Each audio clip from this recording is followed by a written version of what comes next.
Who's going to take the lead and so on? Who's going to take victory today in Spain? The 5 lights are on.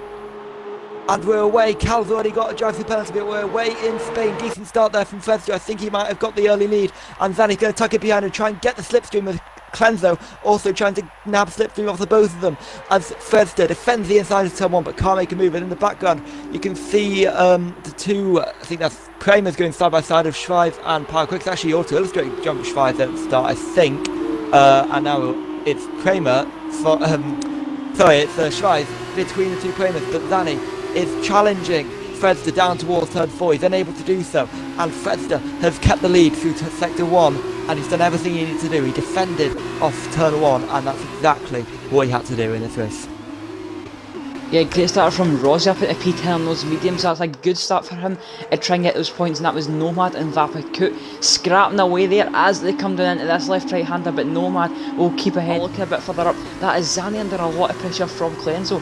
Clenzo got that win taken off him last week as he goes a little bit wide, getting on that gravel there. The car. Clenzo will want a bit of redemption. He hit Vapakut, and he almost hit Drifting. Oh, he did hit Drifting through there. Oh my god, it's carnage.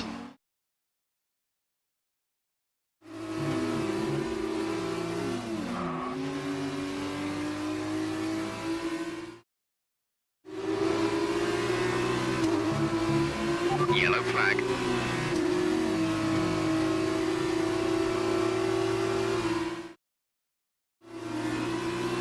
Yellow flag.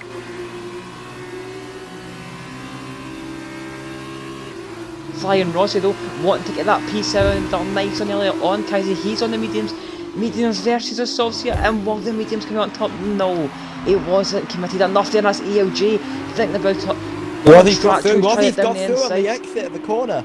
Sorry if you missed that there on stream, as Kaisi's trying to follow through, but Kaisi just had a little squirm mid-corner. And there's collision. Kaisi's off and into the wall. Well, not into the wall, almost into the wall there, into the AstroTurf. On board with Power Quick. Can he get the position on Schweiz? He's catching, he's got DOS now available, and he's catching. He might make the move for turn 1. Will he go to the inside? Schweiz doesn't defend it, and Power Quick's down the inside, and he's got P5, unless he doesn't break in time and on the switchback. Schweiz round the outside, he's going to get that P5, and now on the inside of turn 3. Great defending by Schweiz there.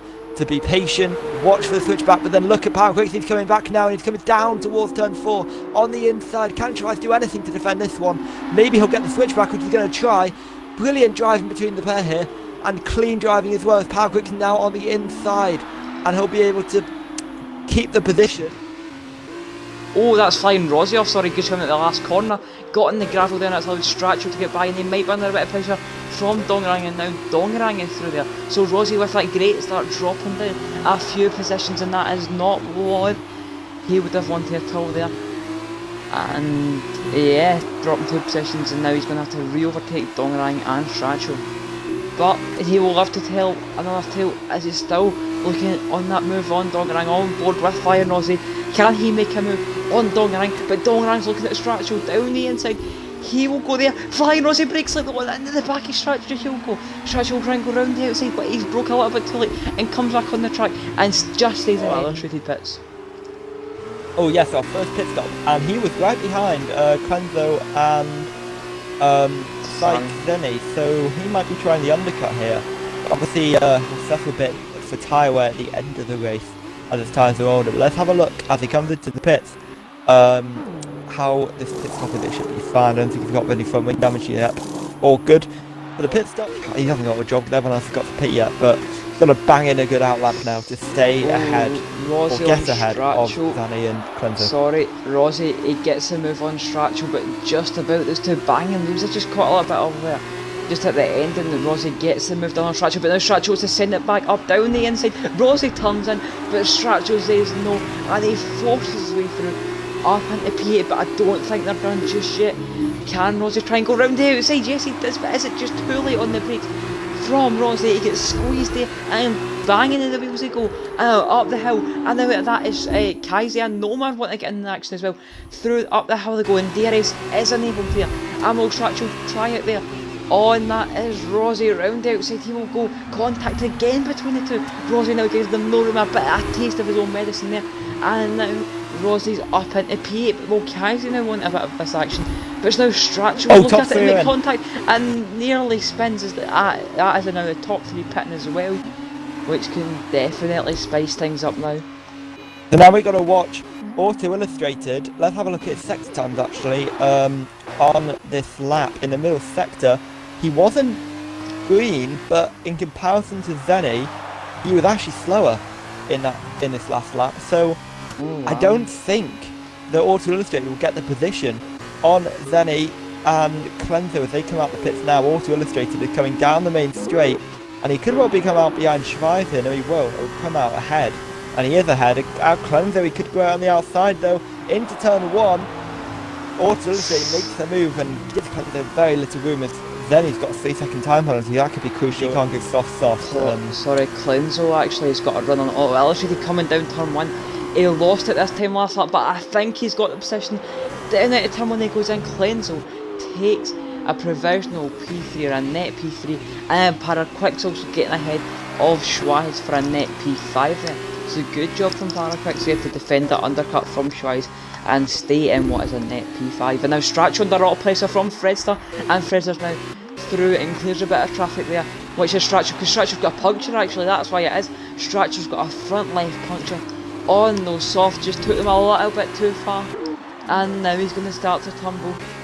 And that is probably his chance of points gone there, as now Zani is coming through to overtake Straccio. Wow, okay, but Fredster's on a charge here. He's potentially making a move in turn 1. He goes for it down the inside.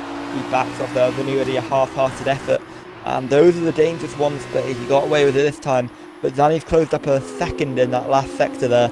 So really not what Fredster wants. There goes Rossi out wide. And this is Fredster's opportunity. Down the inside goes Fredster. He's going to take the position. And Rossi's still hanging on the outside, but he can't make the move. And now Fredster, hopefully for his sake, has an easy road now to get past Dongerang without Dongerang having DRS assistance.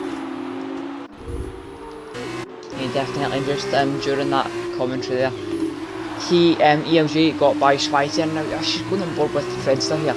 A lot of lag coming from Dongerang's car with a little bit of desyncing going on, and that's really going to put them off there, and he won't try and get the move done here. And that Dongerang getting a poor exit, he's going to try and go down the inside there. Those fresh harbs or those old hacks from Dongerang really looking pretty dodgy at this point. He tries to get the switch back on Fredster, but Fredster's now up into that P1. Yep, I'm going a little bit wide there. And he's now out of DRS range. Probably not what he wants, because he could have probably tried to stick, if he could, he wanted to stick to the DRS range of Fredster and potentially make a move back, or at least just stay ahead of Flying Aussie for another lap, as Flying Aussie then breezes past him with no DRS assistance or slipstream assistance from Dongerang. And Dongerang is beginning to struggle, I think, on these tyres. Rossi has got the same problem as Fredster had a few moments ago, as actually Rossi goes really wide like he did last lap, and he gets back onto the track okay though. But then he has got the same problem now as Fredster had just a moment ago. Yeah, definitely. Rossi finally getting that penalty, but now Zani actually not losing any time. They're down the inside of Dongerang, and that is 1 out of 2 to go. Next up is Rossi for him. It's going to be easier than what Fredster had it, and this could be the charge that Zani will need to try and get this race win. Rossi going very deep, cutting the corner once again, and can he make the move now? Getting it right up and close behind that Carling car. DRS now enabled in the slipstream of Rossi. I think this might be an easy one there. Not that late in the break, so and has to do a little bit on the corner, but down the inside he goes, going side by side through, but he's got the move, and that is now up into P2 for Zani. Dongerang actually pits, which would mean that he would go probably behind Kaisi, and therefore Kaisi will be up to 7th. Now Nomad Paraquix on Auto Illustrated, sorry to interrupt you. Paraquix getting the move, but going right a little bit wide there, and not being able to make that move for P4 once again. He's looking like the quicker driver. Here's the Prima Boys coming down into the pit street, but Paraquix getting that exit. Again, he did go last lap, and it isn't ideal because he's a little bit on the back foot, 5/10 behind Auto Illustrated as they come by the line now in the slipstream of his teammate. But can he make the move? Auto Illustrated defence to the inside, he's going to have to go the long way around the outside, but just not enough. to make the move on his teammate, and it is looking like All Electrocuted has this one covered. But all Paraquix has to do is just get that one good exit, and that could change the game. Someone who is also quite prepared is All Illustrated for this attack that Paraquix will want once again for this P4. Can Paraquix get the exit he will need out of this chicane? Yep, it's better than it was the last time through this last corner. Right up behind All Illustrated, and this is his chance. He's closer than he's been before in the slipstream of All Illustrated. Round the outside he's going to have to go. He's got the speed on the level, and he's got the move before the corner. And that is P4 for Paraquix, but I think it's just a little bit too late. Mediums actually could be in puncture range. That's a long time to take those mediums. Those hard, sorry. Potentially, Mediums, we did see what happened to Stracco earlier in the race. He took the softs too long, but I think softs are the ones you have to worry about. Yellow flag. Vapid disqualified. Somewhere. Oh, he's not done the magic pit stop. Oh Vapid yeah, because he pitted too early. He pitted too early.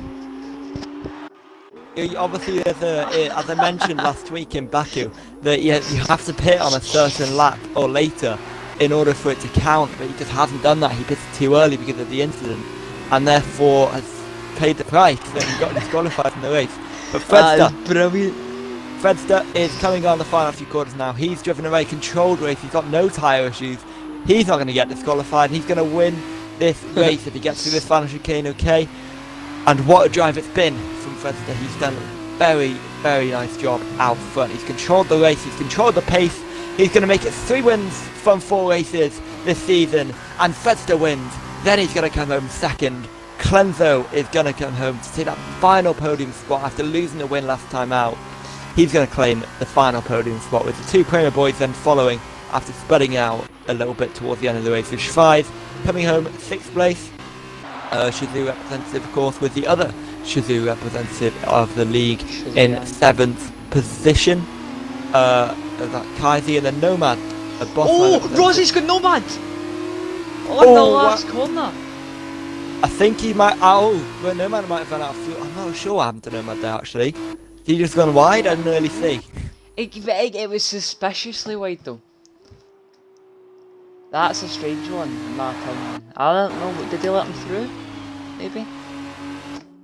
Maybe as a team they feel that Rossi has a better chance of winning from the first good pole. That's an extra 9 positions really. If you think about it, J comes from now, which would be P11. I gotta feel bad for that, that 1 point robbed off from there. And there are your podium drivers for the feature race. Fredster, another very dominant one, looking like the force to be bet with in this league. Zani comes home in P2, just didn't have enough in that race to catch up to Fredster, and Clenzo coming home in P3. Quite a big gap in the end between Clenzo. Paraquix comes home in P4, All Illustrated in P5, Schweiz in P6, Kaisi in P7, the 2 Shazoo boys next to each other. Rossi comes home in P8, Nomad comes home in P9. Those 2, a little bit of team games going on there at the last corner, giving Rossi that reverse grid pull. Dongerang stealing that last point, Vapid could not reading the rules. ELJ comes home in P11, just misses out on the point. Cal 17 F1 in P12, Stracho in P13, and your retirements are Humperdinck, Beast Tornadoes, Drift King Pro, and then Vapid Coot getting disqualified.